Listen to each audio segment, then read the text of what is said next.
One Year Chronological Bible Reading. This is the Insights video. We're going to be in chapter 35 through chapter 37, covering what is day 29 in the reading. We're in Job. We are in the last three chapters. We'll be talking about Elihu, what he has to say to Job.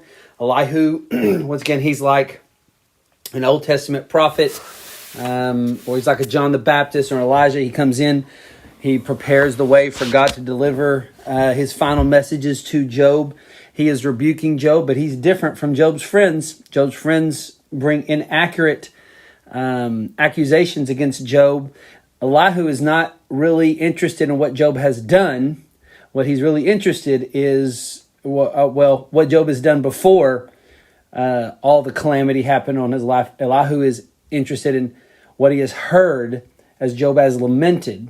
And Elihu is basically saying, as you've lamented Job, there have been some times where you've accused God's character, you've accused his justice, you have questioned his ways, you've questioned his sovereignty.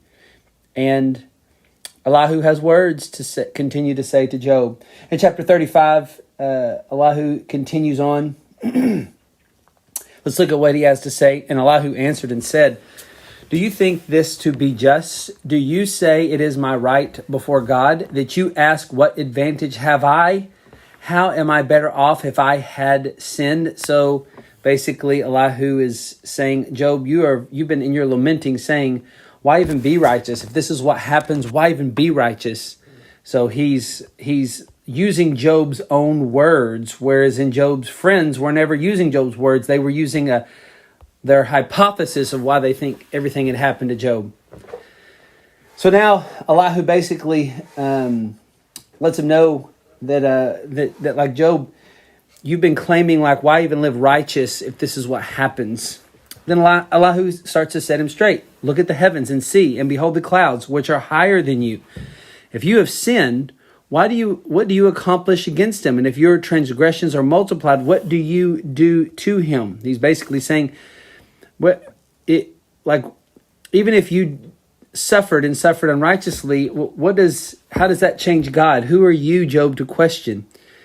If you are righteous, what do you give to him? Or what does he receive from your hand? So he's like Job. Job's questioning, well, what does it benefit God if I'm righteous, if I suffer like this for doing what's right, for innocence? And Elihu's kind of saying, you're asking the wrong question, Job. You're over here acting as if your righteousness adds something to God. You're claiming so hard that there's some injustice with God. He says, your wickedness concerns a man like yourself, and your righteousness the Son of Man.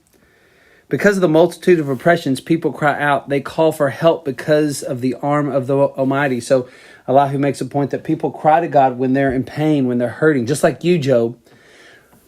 But none says, where is God my maker, who gives me the song in the night? So Elihu is saying to Job, there's people who cry out just because they want relief from the pain. They cry out to God, but they don't want God. They don't have faith. Who teaches us more than the beasts of the earth and makes us wiser than the birds of the heaven? Where they cry out, but he does not answer because of the pride of evil men. So Job says God doesn't answer people oftentimes because of their own pride. And there's a lot of times where people, all they want is a relief from the pain, but they don't want the actual, by faith, the actual God himself. Surely God does not hear the empty cry, nor does the Almighty regard it. And he's basically referring to people who cry out in pain simply because they want pain's relief and not because they want the God, the giver, the one who's behind the pain, and the one who is the source of all life. How much less when you say that you do not see him, that the case is before him, and you're willing to wait for him. So Elihu is laying out the idea that, remember, he's using Job's words and stuff. He's just saying, Job, how much less when you say that you do not see him, that the case is before him and you're waiting for him, where Elihu is saying that, Job, you're acting like you're righteous in this, that God has just been sitting by, and that you've been, and that why should you even live righteous if this is how God judges? And now, because his anger does not punish, and he does not take much note of transgression, Job opens his mouth in empty talk. He multiplies words without knowledge. So Elihu's saying, your words are without knowledge. You've been lamenting, Job, but you're lamenting at times. You're lamenting at times. He's saying Job has been in error about God's character.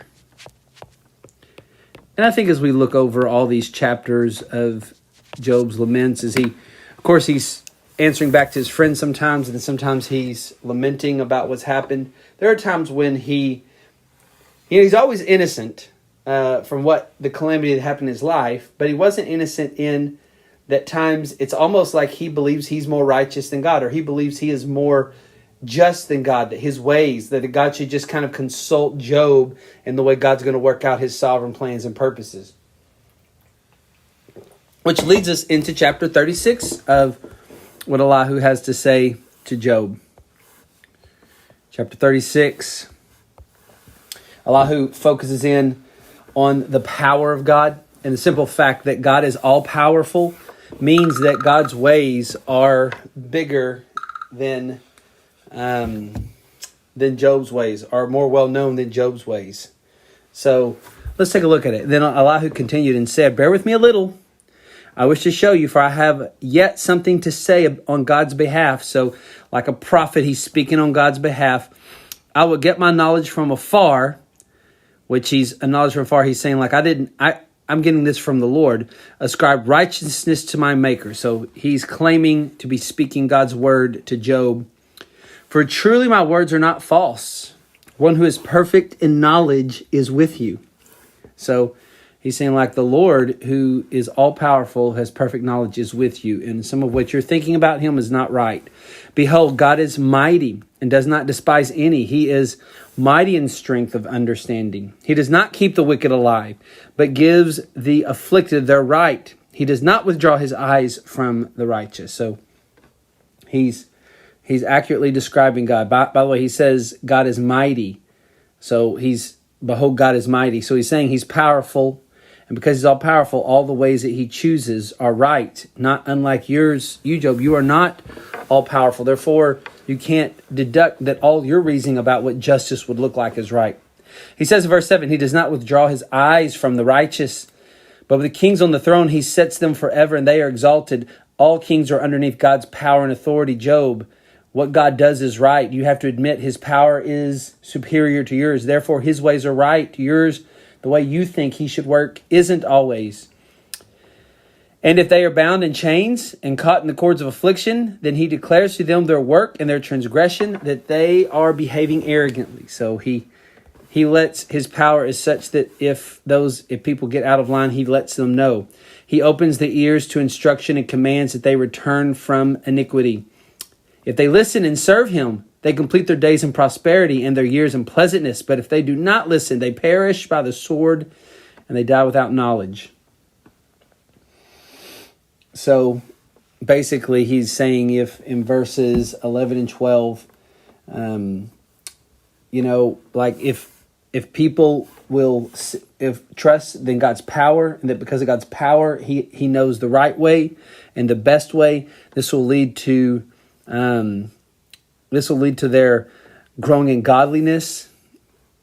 This will, if they listen and serve him, verse 11, they complete their days in prosperity and their years in pleasantness.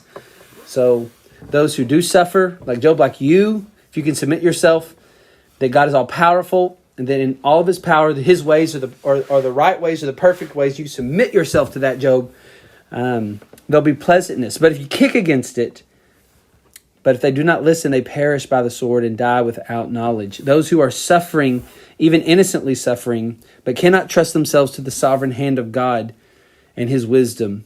He says, the godless in heart cherish anger. They do not cry for help when he binds them. So he's saying, like Job, those who are godless, they just get more angry when they suffer. Okay, especially when they're suffering innocently, like Job has. They die in youth, and their life ends among the cult prostitutes. He's like, their life goes down. Those who do not have a low view of them, a high view of God, and his wisdom and not theirs, based on God's power. He delivers the afflicted in their affliction. He opens their ear by adversity. So he's just saying, like Job, all these things that have happened, the Lord in all his power, he opens their ears by adversity. Job, this is you, Job. He's trying to open your ears. Job, you're not listening. Look at the power of God and realize that his ways are higher and better than your ways. He also allured you out of distress into a broad place where there was no cramping, and there was set on the table was full of fatness. Job, look at all the things that God has. What restoration, what joy. If you can but see his power as a superior sign of his wisdom. But you are full of the judgment of the wicked. Judgment and justice seize you. But Job, this is not you.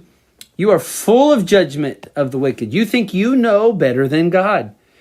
Beware lest wrath entice you into scoffing. You don't want to become a scoffer, Job. This is going to happen. If you don't realize that because God is all powerful, his ways are higher and better than your ways, and submit to him. And let not the greatness of the ransom turn you aside. Job, don't run aside. Will you cry for help? Will your cry for help avail to keep you from distress? For all the force of your strength, do not long for the night when peoples vanish in their place. Take care, do not turn to iniquity. For this you have chosen rather than affliction. So this is what's happening, Job, is you accuse God's character. You're turning to iniquity rather than affliction. Behold, God is exalted in his power. Who is a teacher like him? Once again, he's appealing to God's power, God's sovereignty. And he says, like, no one can teach him. Job, you're trying to teach him. You're trying to teach what God should be like in your suffering, that it's not right. He's unjust. It's unjust what you're suffering. Verse 23, who has prescribed for him his ways, or who can say you have done wrong? So Elihu's making sure that Job knows you can't accuse God of wrong, even though you are suffering innocently for what you have, for what's gone on. The fact that you keep trying to consult God on his sovereignty shows that you're not completely righteous in all this, Job. Look at his power and realize that if he's this all-powerful and sovereign, obviously his ways are superior to your ways. His wisdom and thought processes are superior to your wisdom and thought process. Remember to extol his work, of which men have sung. All mankind has looked on it. Man beholds it from afar. Behold, God is great, and we know him not. The number of his years is unsearchable. This God is so unsearchable. His years are unsearchable. Unlike yours, Job, what he's doing is superior. Bow your knee before him and submit to this. For he draws up, God's so powerful, he draws up the drops of water. They distill in the mist and rain. So just even how creation works with water. The skies pour down and drop on mankind abundantly. Can anyone understand the spread of the clouds, the thunderings of his pavilion? So Elihu is appealing to Job and saying, when we're looking at God's power, just look at how he does weather. Can anyone understand how all this is happening? Behold, he scatters his lightning about him and covers the roots of the sea. For by these he judges peoples. He gives food in abundance. God is, through his weather patterns and what he does, he rains down. He spreads out the clouds. He gives food in abundance. Job, are you able to do this? Job, do you think you have superior wisdom to God? Because you don't have this kind of power. If God has this kind of power, then obviously he's superior to your wisdom. He covers his hands with the lightning and commands it to strike the mark. What's just a side note that yes, God is completely control. God is in control of weather. I mean, he is sovereign over weather. Even the weather that you see that Satan is allowed to, looks like manipulate, it's only by the hand of God. Its crashing declares his presence. The cattle also declares that he rises. So Elihu is letting Job know the power of God clearly tells you his ways are superior to your ways. Do not buck this, Job. Elihu is not questioning the innocent suffering of Job. He's questioning how Job, in all his exchanges with his friend and what he hears, and the whole, this whole book that he's heard Job do in his lament, at times he's hearing Job accuse the character and think that he has more wisdom than the sovereign one. So Elihu, like a prophet comes and corrects Job and gets him ready for a meeting with God. A meeting that Job has been asking for, and boy, does he get it. But that's tomorrow's. That's January 30. Let's look at chapter 37. This is the last chapter of Elihu. Then he goes dark. We don't hear back from him. I think Elihu is. Remember, there's so much speculation about Elihu. Is he a good guy? Is he not a good guy? I think in the end, God in chapter 42 brings admonishment to Job's three friends, but we don't find him doing that to Elihu. So I think we're safe to assume that Elihu does God's bidding and is speaking God's word and is God's prophet. And by the way, this is not what people want to hear anymore. They don't want to hear God's prophet. They don't want to hear the man of God taking the word of God and applying it to the people of God. They don't want to hear someone who talks. This is the hard part. I mean, like Elihu gets up and he talks the word of God, and he talks about the power and sovereignty of God, and that this is a God that does all that he pleases. Elihu presents God as big and man as small, and only those who are redeemed exalt God when they hear this. Those that are not the redeemed, they love to make God very small and puny and needing to accommodate our preferences. But God accommodates none of our preferences. God does not accommodate himself around us. Our God is in the heavens, and he does all that he pleases. Chapter 37. At this also my heart trembles and leaps out of its place. So now we're in chapter 37. He continues to keep talking about God's power and how this shows God's wisdom. He continues, says this, at this also my heart trembles and leaps out of his place. This is Elihu speaking to Job. Keep listening to the thunder of his voice and the rumblings that come from his mouth. Under the whole heavens he lets it go, and is lightning to the corners of the earth. The majestic power of God. After it, his voice roars. He thunders with his majestic voice, and he does not restrain the lightnings when his voice is heard. God thunders wondrously with his voice. He does great things that we cannot comprehend. Job, God's ways, this thunderous voice, sometimes we can't comprehend. We can't comprehend all that he's doing in your life, Job, but we can say that he is wise and right. For to the snow, he says, fall on the earth. Likewise to the downpour, his mighty downpour. He seals up the hand of every man, and that all men whom he made may know it. Then the beasts go into their lairs and remain in their dens. So, by the way, he's already been saying the power of God even over weather shows that he's wise above your ways. Your accusations are not rise. That means his justice is correct and right. Even how he handles creation's animals. When the beast goes into their lairs and remains in their dens, from its chamber comes the whirlwind, the cold and the scattering winds. By the breath of God, ice is given, and the broad waters are frozen fast. He's talking about how God controls even water in its different forms for weather. God is sovereign over this, is all powerful over this. The fact that God would decide this, the fact that verse 11, he loads the thick clouds with moisture, the clouds scatter his lightning. All this power of God, Job, he is just in what he's done in your life. You cannot accuse him of wrong. I mean, Elihu could tell Job, you have done nothing for this suffering to happen on you, but your view of God in the midst of suffering at times has been wrong, Job. They turn around by his guidance to accomplish all that he commands them on the face of the habitable world. He's just like God's complete control of even the weather. Whether for correction or for his hand or for his love, he causes it to happen. Hear this, O Job. Stop and consider the wondrous works of God. Do you know how God lays his command upon them and causes the lightning of his clouds to shine? He's like, Job, you don't even know how he goes about doing this, Job. What makes you think you can consult him about his ways? Do you know the balancing of the clouds, the wondrous works of him who is perfect in knowledge? You whose garments are hot when the earth is still because of the south wind. He's like, when the hot wind blows, you're subject to it. This God isn't. He's the one that made it. Do you think you can tell him better about what he should be doing? Can you, like him, spread out the skies hard as a cast metal mirror?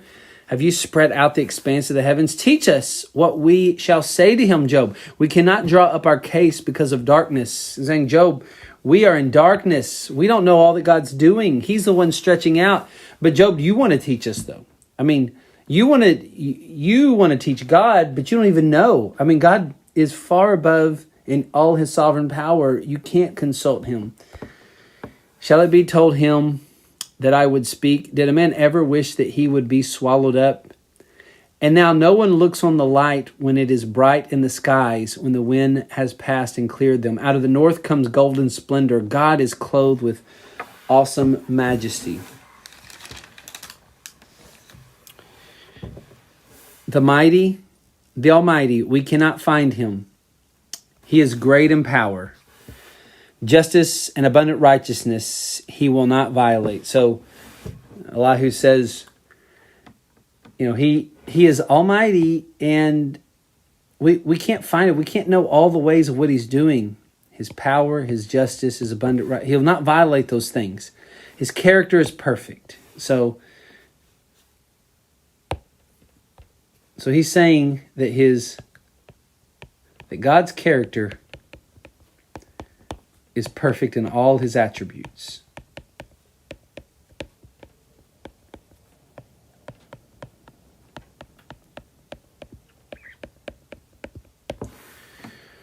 Therefore, Job, what you think about him, his character and what he needs to do is wrong. You're going further than you should go. Therefore, men fear him.